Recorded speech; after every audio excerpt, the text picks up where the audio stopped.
Let me tell you something. The moment you understand your worth, the discount season in your life is over.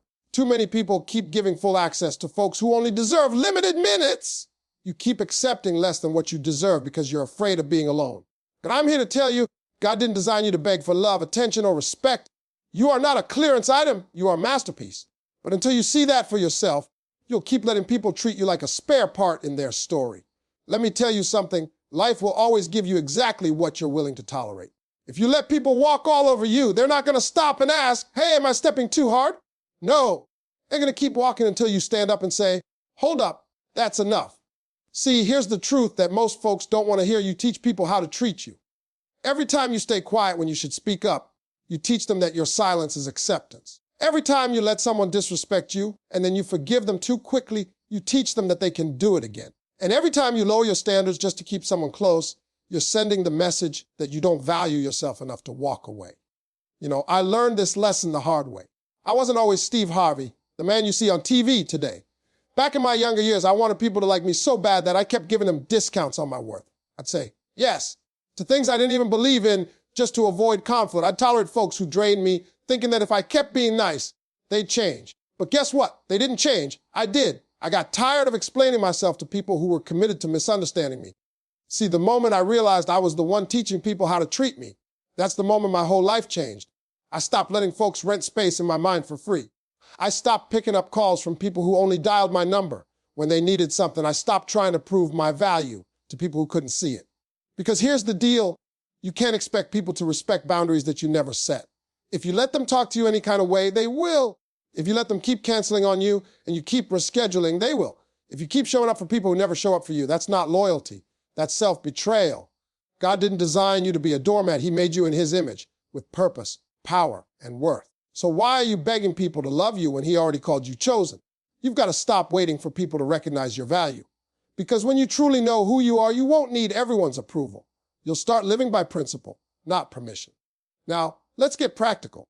Teaching people how to treat you starts with boundaries. Boundaries are not selfish. They're sacred. They're not about keeping people out. They're about protecting what's valuable inside. You don't put a fence around trash. You put it around treasure.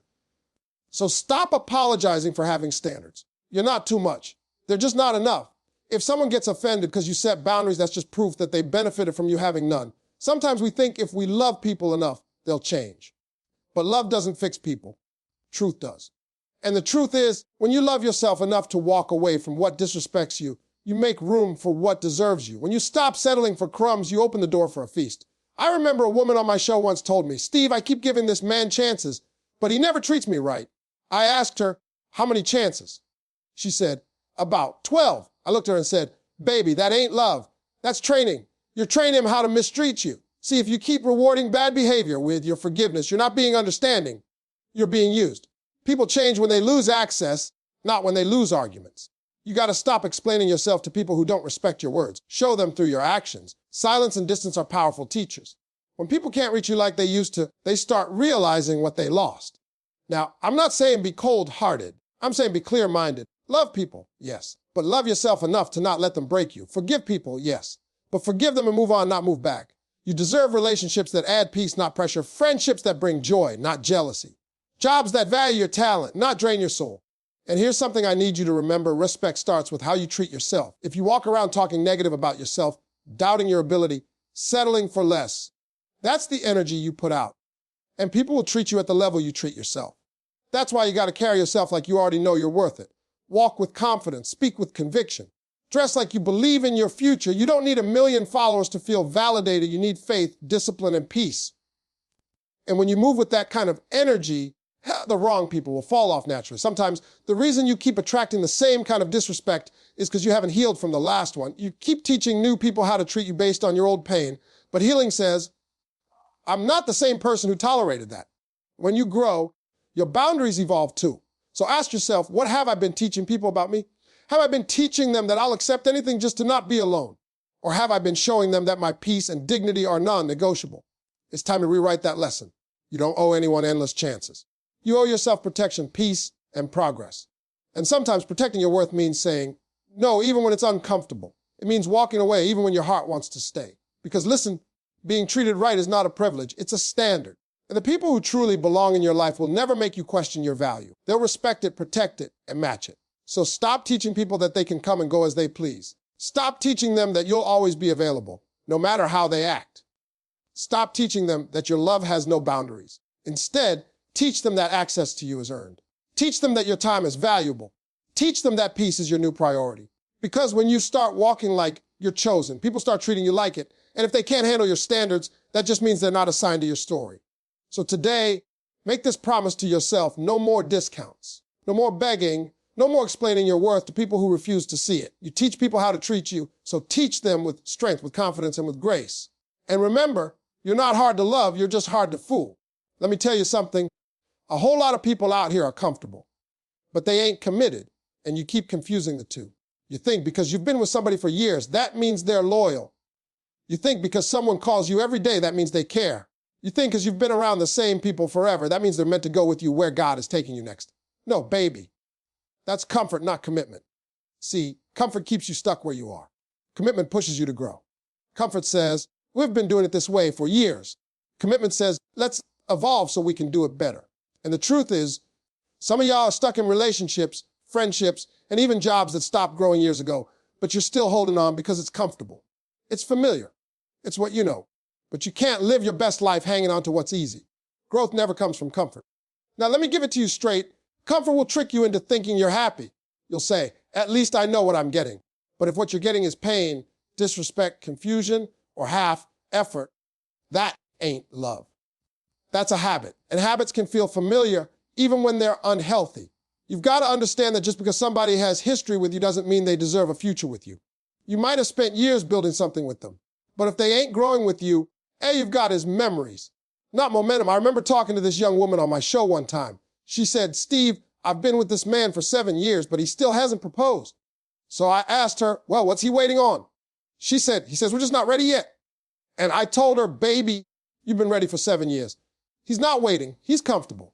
See, when somebody's comfortable, they stop trying. They stop putting in effort because they know you ain't going nowhere. They stop listening, stop growing, stop pursuing. And you keep calling it love when it's really just familiarity with routine. Let me say this: real commitment requires effort. It takes intentionality, consistency, and growth. It's about showing up even when it's not convenient. Comfort says, I'll do it if I feel like it. Commitment says, I'll do it even when I don't feel like it. You can't build a real relationship or a real dream with someone who only shows up when it's easy. Because success, whether it's in love or life, doesn't come from being cozy. It comes from being committed. Now, a lot of people stay comfortable because they're afraid of starting over. They say, I've already invested too much time in this person. But what you don't realize is you can't get a return on a bad investment. Time spent doesn't equal progress made. If you planted seeds in bad soil, you can water it for 10 years. It still won't grow. And I know some of y'all feel like leaving means you failed. But no, sometimes leaving means you finally learned. You learned that comfort isn't peace and routine isn't love. You learned that someone can be close to you and still not be for you. Listen, comfort feels good, but it costs you your calling if you stay there too long. You can't walk into your future holding hands with what's meant to stay in your past. God has new blessings waiting for you, but he won't drop them in a place you refuse to leave. When you're committed to growth, you start making different choices. You stop choosing who's familiar and start choosing who's faithful.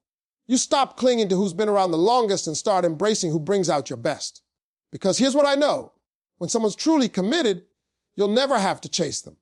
Commitment shows up. It shows through actions, not just words. If you have to keep reminding someone of your value, they were never committed to it in the first place. Let me tell you how I see it. A committed person says, let's fix this together. A comfortable person says, why are you always complaining? A committed person invests energy into making things work. A comfortable person invests excuses into keeping things the same. And it's not just about relationships. Some of y'all are comfortable at jobs that stopped challenging you 5 years ago. You've got dreams, gifts, and purpose sitting on the shelf, collecting dust, but you won't move because you're comfortable. You're scared of starting from scratch. But baby, sometimes starting over is how you start winning. God can't bless you beyond your comfort zone. You're praying for more, but he's saying you won't even move from where you are. You're praying for new people, but you won't let go of the old ones who keep draining your spirit. Let me tell you, faith and comfort can't live in the same house. If you want to see what God really has for you, you've got to get uncomfortable. You've got to be willing to outgrow people, habits, and even versions of yourself. That's why sometimes God will start shaking things up. He'll remove your plan so he can replace it with his promise. He'll make you so uncomfortable in a situation that you have no choice but to move. And when you finally do, you'll look back and say, why didn't I do this sooner? You know what's crazy? Some people are so used to dysfunction that peace feels boring to them. They've been hurt so long, they think chaos is love.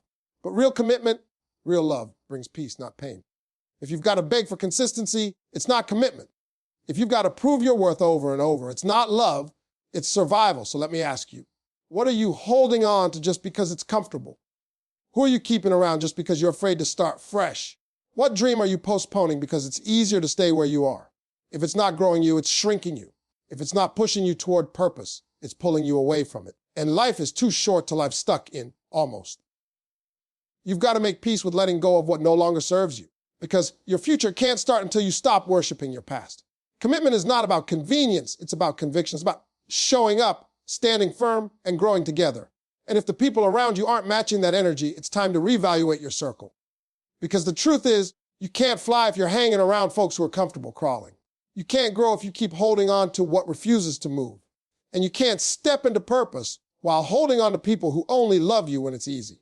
So here's what I need you to do. Stop confusing comfort with commitment. Stop calling it love when it's just convenience. Stop staying stuck just because it's familiar. God's got something greater waiting for you, but you've got to make room for it. And sometimes making room means letting go of what's comfortable so you can reach what's calling you. Because at the end of the day, the life you want, the love you deserve, it's not hiding in your comfort zone. It's waiting beyond it. Let me tell you something real plain. When you know your worth, you stop chasing people and start attracting purpose. See, the problem with a lot of folks today is that they're out here chasing validation, chasing attention, chasing love, chasing opportunities, and they don't even realize, baby, that when you truly know your value, you don't have to chase anything. You attract it. You don't see diamonds running around the earth yelling, pick me, I'm valuable. No, they stay buried deep. And when someone wants that diamond, they've got to dig for it. They've got to work for it. They've got to prove they deserve it. But some of y'all are giving diamond-level energy to people who only came shopping for rhinestones. Now, let me be honest, I've been there. There was a time in my life when I wanted everybody to like me. I wanted people to see my heart, to appreciate my effort, to clap for me. But the truth is, not everyone can see your value, because not everyone is supposed to. When God made you, he didn't put your worth up for public debate. He already stamped you with purpose, with promise, with potential. But if you keep chasing after people who can't recognize that, you'll start questioning yourself. You'll start watering yourself down to their shallow expectations. Listen, you don't have to sure be seen. You don't have to beg to be chosen. You don't have to explain your worth to people who are committed to misunderstanding you. The more you chase, the more you cheapen yourself. Because chasing tells the world, I need your approval to feel valuable. And that's a lie straight from insecurity. You were valuable before they noticed you. You were chosen before they applauded you. You were worthy before they accepted you. Stop running after what was never meant to be yours. Because here's what I know. What's meant for you won't need convincing. You won't have to chase it, force it, or beg it to stay. It will recognize your worth and move toward you naturally. See, that's how God works. When you walk in your purpose, he'll start aligning the right people, the right opportunities, and the right blessings to meet you where you are. You won't have to chase. You'll just have to prepare. Now, I know somebody out there is thinking, Steve, but if I don't chase, won't I lose them? Baby, listen. If walking in your peace makes somebody leave, they were never meant to stay. If setting standards scares them away, that means they were never planning to rise to your level in the first place. Because real love, friends, real opportunities, they don't run from value, they run to it. Let me tell you this story. Years ago, when I was broke trying to make it as a comedian, I used to chase every opportunity that popped up. I was saying yes to everything. Little shows, bad deals, no pay. Just because I wanted to be seen. But the truth was I was burning myself out chasing things that weren't for me. Then one day I decided to start working on myself instead of chasing approval. I got better, sharper, focused. I studied my craft. I prayed more. I worked on my relationship with God. And you know what happened? Opportunities started showing up, the right ones. Doors started opening, the ones that were meant for me. Why?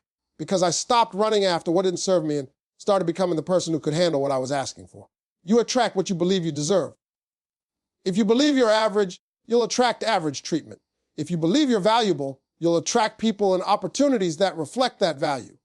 And here's another truth. You can't attract peace while you're chasing chaos. Some of y'all keep running after people who only bring confusion. You're begging folks to stay who already showed you they're not for you. You're trying to fix people who never asked to be fixed. But let me help you. Chasing broken people won't heal you. It'll drain you. You've got to stop letting your need for attention make you settle for anything that notices you. Everybody who claps for you ain't cheering for you. Some people only like you as long as they're above you. And once you start walking in your power, their applause gets quieter. That's why you can't depend on people to define your worth. Because the same crowd that celebrates you today might criticize you tomorrow. You got to know who you are, with or without the crowd. When you know your value, you become still. You stop chasing, stop performing, stop proving. And in that stillness, your energy changes. You start radiating confidence, peace, and purpose. And the right people will feel it. You won't need to beg for attention. People will start paying attention because of how you carry yourself. That's what I tell people all the time. Energy introduces you before you speak. If you walk around like you're unsure, people will treat you like you're replaceable. But if you walk like you know who you are, like you belong there, people will respect you differently. And here's something powerful I've learned of God. God doesn't bless you based on how fast you chase. He blesses you based on how faithfully you prepare. So stop worrying about who's not noticing you. Stop stressing over why they don't call, why they don't appreciate you, why they didn't choose you. Sometimes God hides you while he's preparing you, because if he revealed you too soon, you'd attract people who only wanted what you have, not who you are. When your heart is right, when your character is solid, when your faith is steady, you become magnetic. You won't have to chase money. It'll chase your discipline. You won't have to chase love. It'll chase your peace. You won't have to chase validation. Your confidence will speak louder than any compliment. Let me be real with you. There's power in patience. When you wait with purpose, when you trust God's timing, you start drawing things that align with your destiny. But when you chase out of desperation, you start catching things that drain you. You've got to choose the difference. See, lions don't chase every animal in the jungle. They move with patience, precision, and power. They know who they are, kings of the wild. And because they carry themselves like kings, everything around them responds to that authority. So stop acting like a scavenger when God designed you to be a lion. Stop chasing people who can't see your crown. Stop begging for tables you were meant to build yourself. Because when you start walking in your true value, life responds differently. You'll stop wondering, why aren't they choosing me? And start realizing, I'm the prize here. And that's not arrogance, that's awareness. You attract peace when you are peaceful. You attract love when you become love. You attract blessings when you live in gratitude. Everything you're chasing is already on its way if you just stop running long enough to receive it. So here's my word for you today. Stop chasing, start becoming. Become confident in your purpose. Become faithful in your preparation. Become proud of your progress, because when you truly know your worth, you don't run after people. You rise so high that the right ones rise to meet you. That's the power of knowing your value. You stop chasing what's temporary and start attracting what's divine. Let me tell you something I've learned over and over again in this life. Every rejection is not punishment. Sometimes it's protection. Sometimes that no you cried over was the very thing that saved you from something that wasn't meant for you. See, when we get rejected by a person, by a job, by an opportunity, we automatically think we failed. We start saying, why me, Lord? What did I do wrong? But God's up there saying, child, I'm doing you a favor. I didn't always understand that myself. Early in my career, man, I got told no so many times, I thought rejection had my phone number saved. I'd walk into auditions, tell jokes that had crowds roaring, and still here, we'll call you. And you know what that meant? They ain't calling. One time I auditioned for this big TV spot that I thought was going to change my whole life. I prayed, I fasted, I prepared, and still, I didn't get it. I went home broke, disappointed, and mad at God. I said, Lord, why would you give me the dream if you weren't going to open the door? But a few months later, another opportunity showed up, a small radio job in the middle of nowhere. Didn't look glamorous, didn't pay much, but that's where I started building my craft, my time, and my faith. And that little radio station became the foundation for everything that came after. The Steve Harvey Morning Show, family, food, all of it. Had I gotten that first gig, I'd have been locked in somebody else's plan instead of walking in God's plan. That's when I learned the truth. God's no is not rejection, it's redirection. Rejection is not the end, it's the rear out. You ever use GPS, miss a turn, what happens? The voice doesn't say, you failed, pull over and cry. No, it says recalculating. That's what God does with your life. When a door closes, he recalculates your road to get you to destiny another way. The problem is we get stuck staring at the closed door while the new one is standing wide open behind us. We're so focused on who walked out that we can't see what's walking in. Listen, sometimes God removes people because you were praying for peace. You just didn't know he'd have to subtract them to give it to you. Sometimes he'll let a business deal fall through because he knows that money would have cost you your integrity. Sometimes he'll let somebody reject you because he knows if they accepted you, you'd stop dependent on him. See, we think rejection means we're not enough, but often rejection means we're too much for the place we were trying to fit in. Rejection builds resilience. When people tell you no, they're not defining your future, they're refining your faith. Every time somebody told me no, I learned to get up stronger. I learned to pray better. I learned to depend on God deeper. That no will make you creative. It'll make you sharpen your gift until you don't need their approval anymore. You know why a diamond shines? Because it's been cut. Every rejection, every disappointment, every loss, that's God cutting away what's unnecessary so your shine can come through. So when people walk out, don't chase them. When a door closes, don't bang on it. When the answer is no, say thank you, because it's God saying, I've got something better. Rejection protects your purpose. If you'd gotten everything you wanted when you wanted it, you'd be unprepared for it. Some blessings require maturity. Some opportunities require growth. So God will block it until you're ready to handle it. I remember asking God to bless me with TV success back in the 80s. If he had done it then, I'd have messed it up. My ego was too loud, my faith too weak. So he let me go through rejection after rejection until I learned humility, until I learned how to depend on his timing, not mine. When I finally did get the big break, I was ready for it, spiritually, mentally, emotionally. That's how rejection works. It delays the wrong so the right can develop. You don't realize it while it's happening, but God's no today is setting you up for a bigger yes. Tomorrow, some of you have been rejected in love and it broke your heart. But one day you'll look back and thank God that person left because they were never meant to love you at the level you're growing into. Rejection hurts, but it heals you if you let it. Rejection redirects your focus. Sometimes God shuts one door just to get you to look toward the one he actually wanted you to walk through. Maybe that job you lost was never your calling, was just your comfort zone. Maybe that relationship ending wasn't the end of your story. It was the start of your healing. Every time life said no, to me, it forced me to discover a different side of myself. I didn't know I could host TV until stand-up gigs slowed down. I didn't know I could write books until doors closed on shows. That's how redirection works. It forces out gifts that were hiding inside you. And once you start trusting the process, you stop panicking over the no's. You start saying, all right, God, what's next? Because you realize that he doesn't waste rejection. He repurposes it. Rejection is a test of faith. Faith ain't faith if you only have it when things go right. It's easy to trust God when doors fly open, when people say yes, when everything looks smooth. But can you trust him when you're crying and confused? Can you still praise him when the opportunity passes you by? That's real faith. When you say, Lord, even though they said no, I know you've got a better yes coming. The Bible says, all things work together for good. Not some things. Even rejection works for your good. So don't despise the no's. Don't curse the closed doors. Don't chase the folks who left. Sometimes rejection is just God whispering, you're aiming too low. I've got higher for you. If they didn't hire you, that wasn't your job. If they didn't love you, that wasn't your person. If they didn't choose you, that wasn't your destiny. And the moment you stop mourning what you lost, you'll start celebrating what's ahead. Because rejection doesn't mean you're unworthy. It means you're being redirected to something that fits your calling. You've just got to shift your perspective. Stop saying, why me? And start saying, thank you, Lord, for guiding me. Every no is a setup for your next yes. Every time somebody walks away, God's clearing the path for better company. Every time a door slams shut, he's building a new one with your name carved on it. So the next time you face rejection, don't fall apart. Lift your head, square your shoulders, and say, all right, God, redirect me. Because sometimes rejection isn't the enemy. It's the GPS rerouting you straight into your destiny. And when you finally get where you're meant to be, you'll look back and say, thank God they said no. Let me tell you something, because this right here will change your life. If you get it deep down in your spirit, the moment you stop needing people to validate you is the moment you start walking in your real power. See, too many folks are walking around empty because they're waiting on somebody else to clap for them. They post something and refresh the screen 100 times waiting on likes.